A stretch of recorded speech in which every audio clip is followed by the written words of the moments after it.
আজকের কালেকটিভ রিডিংয়ের জন্য ইউনিভার্সের তরফ থেকে মেসেজেস হলো আচ্ছা দ্য হারমিট,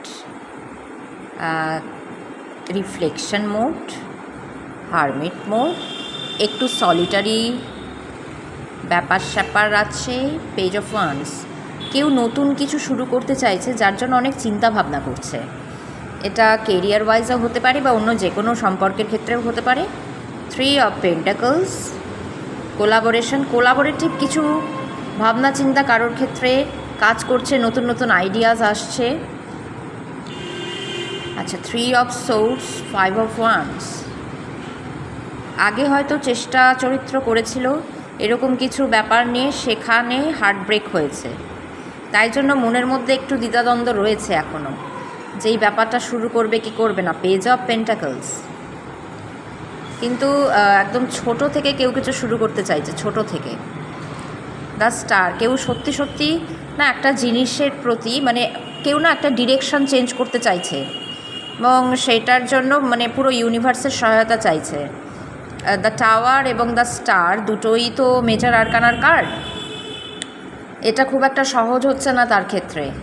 এই যে এই ব্যাপারটা যে সে বহুদিন ধরে চেষ্টা চরিত্র করেছে, আগে একবার করেছে, বিফল মনোরথে ফিরে এসছে, তারপরে আবার করছে, এইটা কিন্তু তার ক্ষেত্রে একটা টাওয়ার মুভমেন্ট। কিন্তু এই পরিবর্তনটা তার দরকার, সে সেটা বুঝতে পারছে। ও বাবা, পরপর মেজর আরকানার কার্ড আসছে, ডেথ। এটা একটা ট্রান্সফরমেশন আসছে, হিউজ ট্রান্সফরমেশন, মানে সেটা না করে যেতে পারবে না এবং এই ট্রান্সফরমেশন তাকে একটা এস অফ পেন্টাকলসের দিকে নিয়ে যাচ্ছে, নিউ বিগিনিং এবং new solid new beginning. The magic, কী ব্যাপার কি দ্য ম্যাজিশিয়ান কার্ড, বাপরে বাপ, ম্যাজিশিয়ান কার্ড। তারপরে দ্য চ্যারিয়ট। আমি না আর ভাবতে পারছি না, এতগুলো মেজর আরকানাস, মানে একটা বিরাট বড় না পরিবর্তন ঘটছে, বিরাট বড় পরিবর্তন, যেটা গতানুগতিকতা এতটা মানে গতানুগতিক, মানে আমার কথা আটকে আসছে। এই যে একটা সাইকেল চলছে সেটা বহু বছর ধরে চলছে, এইটাকে কেউ ভাঙছে, ফাইনালি ভাঙছে। 2 অফ সোর্স, এবং সেই জন্য না কিছু কিছু ক্ষেত্রে একটু ডিসিশন নিতে প্রবলেম হতে পারে, সেইটা 5 অফ সোর্সে যেতে পারে। ইগোর কিছু সমস্যা হতে পারে কারোর সঙ্গে। বাবা 9 অফ কাপস, মা এমপ্রেস।